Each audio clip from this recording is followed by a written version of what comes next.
Eating well and positive lifestyle choices are an important part of reducing a person's risk of cancer.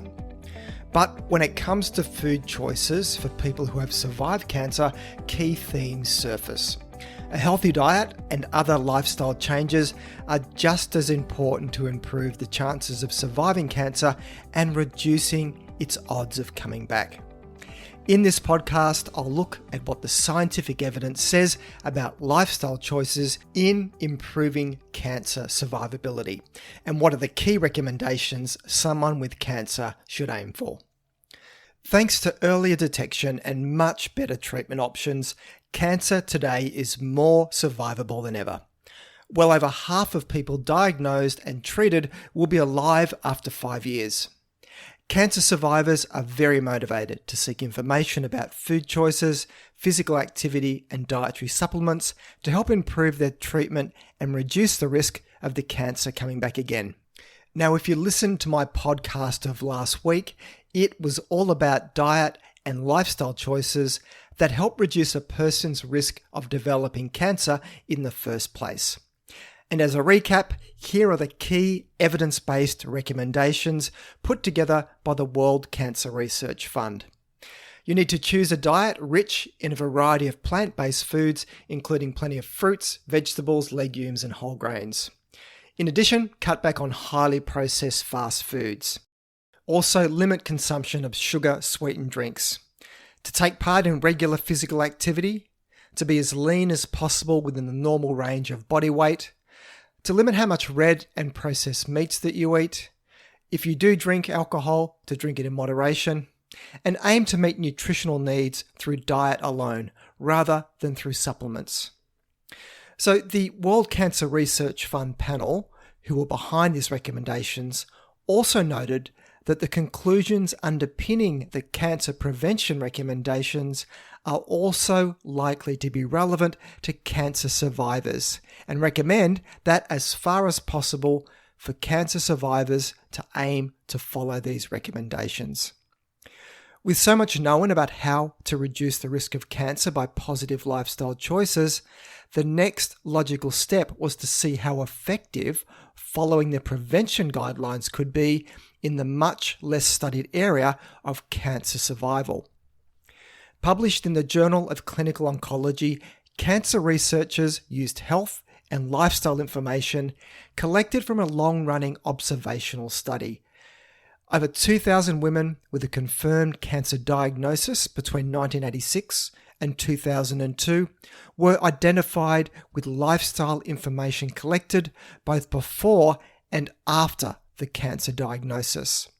And I'll link to this study in the show notes. Now, the research team gave each woman a numerical score based on how many of the specified World Cancer Research Fund cancer prevention recommendations she was following. Meeting 6 or more of the cancer prevention guidelines showed a clear benefit. As a group, there were 1/3 fewer deaths from all causes in women following most of the guidelines compared to women who only met 4 or less of the guidelines. Teasing out if any of the recommendations were more beneficial than others, the clear standout was meeting physical activity recommendations of at least 30 minutes every day. For women that met this recommendation, it was linked to not only lower all-cause mortality, but lower risk of cancer-specific and cardiovascular disease mortality.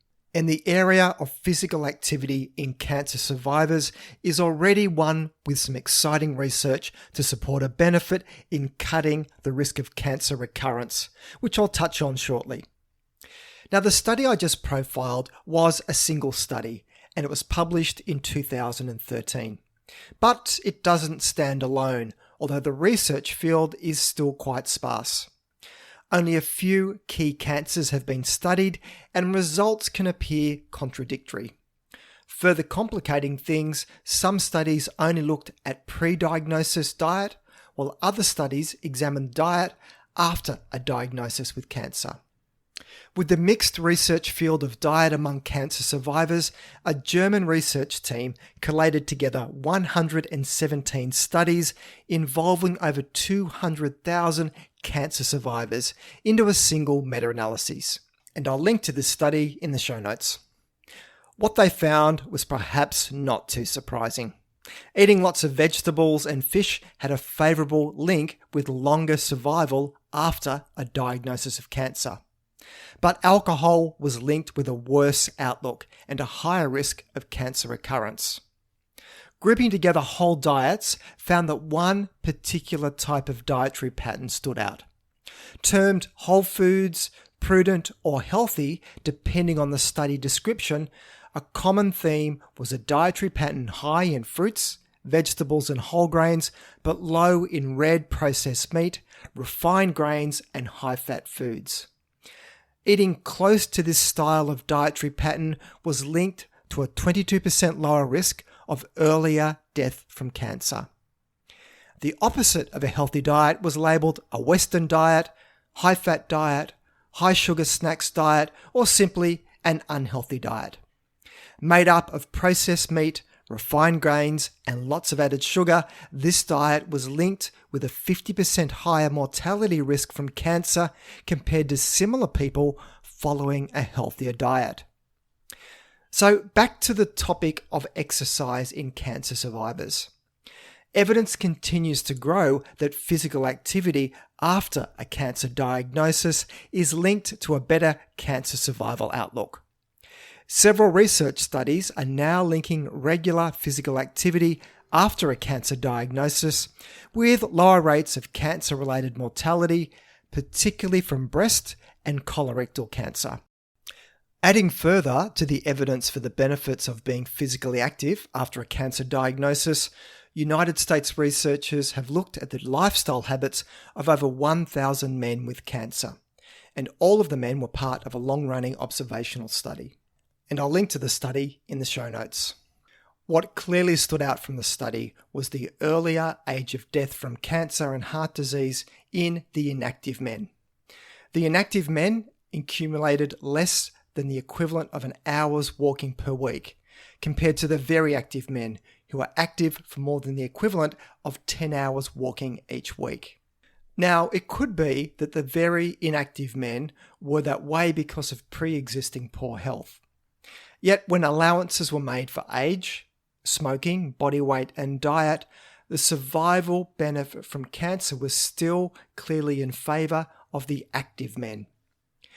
And another research study from the same journal involving people with advanced colorectal cancer found that those undertaking the equivalent of a brisk walk for 1 hour per day had half the risk of a cancer recurrence compared to inactive people.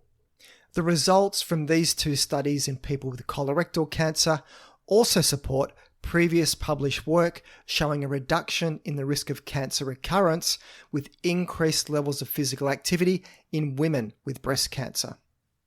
Now, several biological mechanisms have been proposed for the association with exercise and colorectal cancer recurrence, including decreasing circulating levels of insulin, an insulin-like growth factor. So both of these agents promote cell growth. Also, they could be decreasing central deposition of adipose tissue because that's actually metabolically active. And it could even be a favourable effect of exercise on the gut microbiota because exercise is known to change the composition of gut bacteria independent of diet.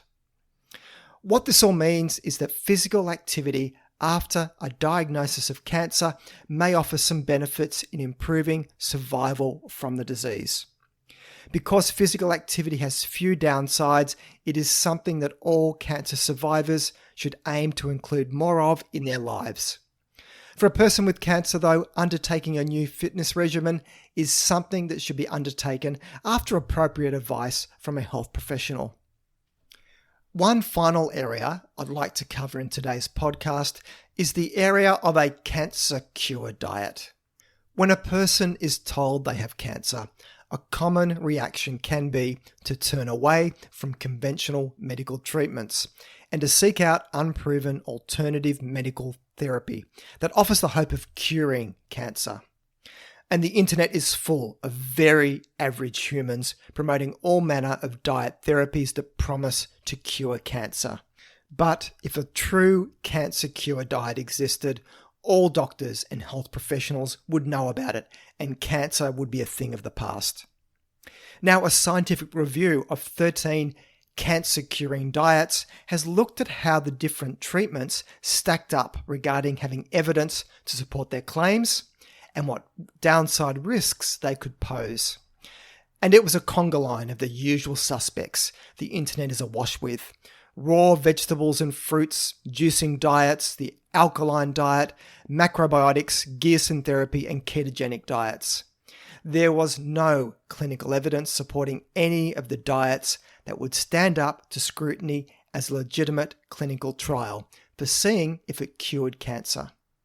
Also, case reports and preclinical data pointed to the potential of a very real risk of harm from malnutrition from several of the treatments. So I'll link to this review in the show notes. While seeking out unproven treatments does offer hope and give some sense of control back to the cancer sufferer, the cost can be very expensive, both financially and physically, and can place major strains on a person's lifestyle and personal relationships. Many books have been written by people who have conquered cancer using an unproven cancer cure. These are only personal accounts, and there is no way of assessing if the treatment was the cause of the cure, as many people successfully beat cancer without using unproven treatments. To take the opposing view, there is very little written or said about those people who embark on following these diet cure therapies and don't have the same success. You only hear of the personal success stories. That's what sells books and get clicks on websites. So it's best to be cautious about unproven cancer diet therapy cures and to always seek some professional, credible, independent advice. So let's wrap this all up. Greater numbers of people are surviving cancer today than ever before. With more cancer survivors comes a greater focus on research that spotlights key lifestyle choices that raise survival odds even higher. Dietary patterns that are closely connected to foods close to their natural state, such as fruits, vegetables, fish, and whole grains, cutting back on highly processed food, as well as staying active, sit at the top of evidence recommendations for people with cancer to be steered towards. So that's it for today's show. You can find the show notes either in the app you're listening to this podcast on, if it supports it, or else head over to my webpage at thinkingnutrition.com.au and click on the podcast section to find this episode to read the show notes. If you find this podcast of value, then please consider sharing it with your friends and colleagues, or maybe even leave a review. This all helps increase the ranking and reach of the podcast, which means a big win for credible, evidence-based nutrition messages while helping to dilute out the crazy and making the world a slightly less confusing place. I'm Tim Crow, and you've been listening to Thinking Nutrition.